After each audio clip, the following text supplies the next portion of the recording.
Good morning, everyone. Welcome to a fresh edition of Commodities Weekly podcast.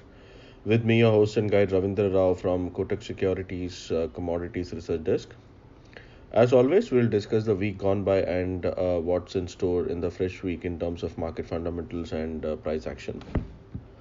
Another busy week ended with a majority of commodities ending higher except gold, which traded lower in the last session on Friday, leading prices to an overall loss for the week, just a day after posting their second highest settlement on record.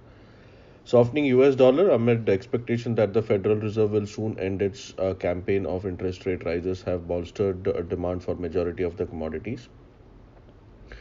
US dollar had started the week on a positive note, surging to 102.80, a reversed upside as US CPI increased 5%, smallest year-on-year gain since May 2021 from 6% in February, and PPI increased 2.7% year-on-year, smallest rise since January 2021.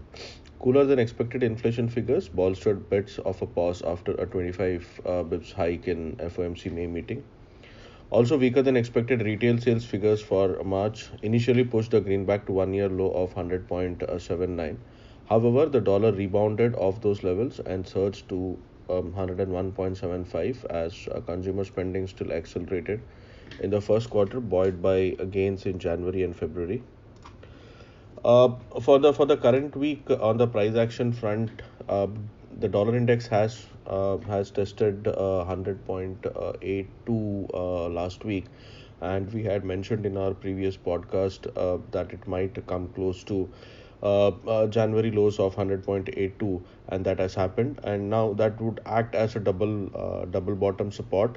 If it breaches that is 100.82 on a closing basis, then we might see it further slipping towards 99.38, followed by the 200-day moving average of 200 week moving average of 97.94. On the flip side, 102.58, which has been acting as a good resistance, would be the resistance going ahead, and above that, we might see 103.48 as the next resistance, which is the 52-day moving average resistance. So for this week, the possibility is that it might trade between 102.58 to 100.82, and any dip below 100.82 on a closing basis, we might see further downside, or else it might consolidate in a sideways range. Coming to commodity specific, gold whipsawed as it started the week on a bearish note amid US NFP print for March, underscoring Fed's calls for further rate hikes and increasing the odds of a 25 basis point hike in May FOMC meeting. However, a major decline in the greenback and US Treasury yields came after the release of US inflation print and March FOMC minutes. The minutes also included a presentation from staff members, which noted that the fallout from US banking crisis is likely to tilt the economy into recession later this year, boosting gold prices, which tend to perform well during economic downturn. But gold prices gave up the gains and closed near dollar 2015 an ounce, ending 6 weeks of winning streak, owing to sharp rebound in dollar in the last session on Friday. Silver futures has outshined gold over the last few weeks, surging to one-year high of 26.23, tracking the rise in other precious metals and industrial metals. Although gold whipsawed in the week, both gold and silver have shown remarkable strength over the last month. Outlook for the both metals remains bullish in the medium to long term, as elevated core inflation coupled with prospects of looming recession raises the odds of stagflation, and this is a perfect bullish cocktail, especially for gold prices going forward. On the price front, gold is still, if you talk about the spot gold, it is still trading above the 1990 support, and if 1990 breaches on a closing basis, then we might see further fall towards 1975, 1970. But the overall setup is still bullish as the inverse HNS on weekly charts has been confirmed, and we expect the prices might head towards the all-time highs of 2078. It has come close to that level, but it has not breached that level, and there is a possibility it might go towards that level until the inverse HNS pattern holds. There might be corrective moves after continuous up move in gold prices, but we expect the prices might take support at lower levels and buying might re-emerge at lower levels. In case of MCX gold, support now is at around, the immediate support is at around 60,000, and below that the prices might take support near 59,300, 59,200. So until that holds, there is a possibility the prices might once again move above 61,000, and as per the AB equal to CD harmonic pattern, the upside possibility is towards 61,700.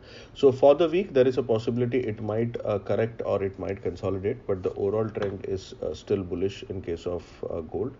In case of silver, the prices have continued to show strong strength, and last week we had seen almost a fifth week of gains in silver prices, continuous fifth week of gains. It came close to 26.20, which was the immediate resistance, and from there we had witnessed some kind of corrective moves. Immediate support in case of spot silver is near 24.60, and there is a possibility if it corrects to that level, we might see buying re-emerging from those levels. And on the upside, 26.20 and 26.90 would act as the resistance, which also would be the target. In case of MCX silver, support now is near, the immediate support is near 74,250, and below that it might take support near 72,950, which would act as the buying zone again. And on the higher side, 77,900, 77,800 zone is a strong stiff resistance, which is the high of 2020. So that might, the bulls will have to take out that to take it further higher. But the overall setup is still bullish, so any corrective moves might witness buying in case of silver prices. Coming to energies, crude oil has continued to sparkle this week, last week, and jumped to highest level since November as supply tightness concerns and positive outlook by IEA and EIA. EIA lifted Brent crude prices forecast to average $85.01 barrel this year, about 2.5% higher than March forecast, while IEA said it expects demand to rise by 2.7 million barrels in the second half of 2023 on rebounding demand in China and non-OECD countries and a rising air travel. On the technical front, NYMEX WTI crude oil has penetrated a multiple resistance zone near 82 $82 per barrel and is trading higher. However, for the breakout to confirm, it should close above the break candle high of 83.30 dollar per barrel, which coincides with the 200-day moving average resistance of $83.70 per barrel.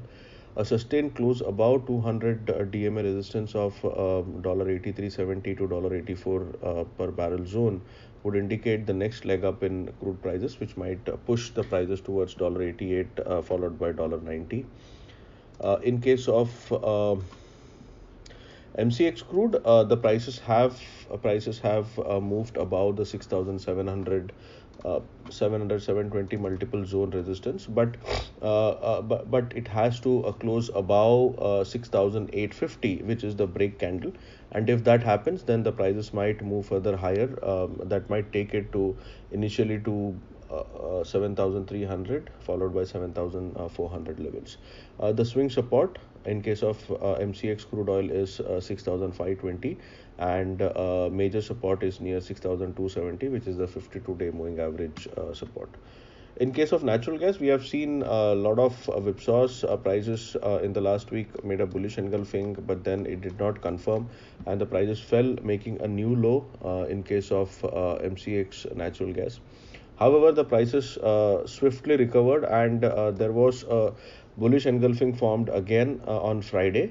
But as per the confirmation rule, the prices have to close above 176 for the bullish engulfing to confirm, and if that happens, we might see natural gas prices moving higher towards 186, 196 going ahead, and in that case the support would be 160.50, below which the pattern might negate.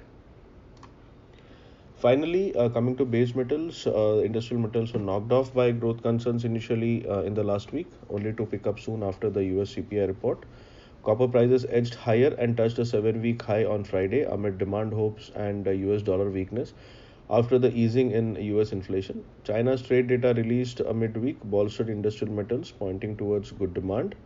Although the demand fundamentals for copper remain robust over the medium and longer term scenario, recession fears might keep a check on the rising prices. On the price front, copper has copper has been trading. It has been trading in an inverse HNS on the weekly charts. It has penetrated the neckline resistance, but for it to confirm, it has to close above 799 on the higher side, and if that happens, we might see copper prices going higher towards 820 to 840. Immediate support is near 765. Below that, the corrective moves might further be seen. But till then, we expect prices might trade with a positive bias, but strong confirmation of the bullish move will come only above 799. To conclude, the upcoming week will be much softer in terms of US economic data. Flash manufacturing and services PMI are set to be released for US, UK, Australia, France, Germany, and Euro area. In Asia, a busy week will be headlined by Chinese GDP growth figures for the first quarter, industrial production, retail sales. Positive Chinese economic data may support sustained upside in base metals that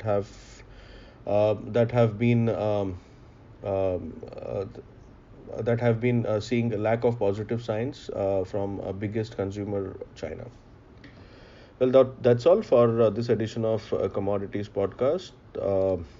Good luck and trade safe.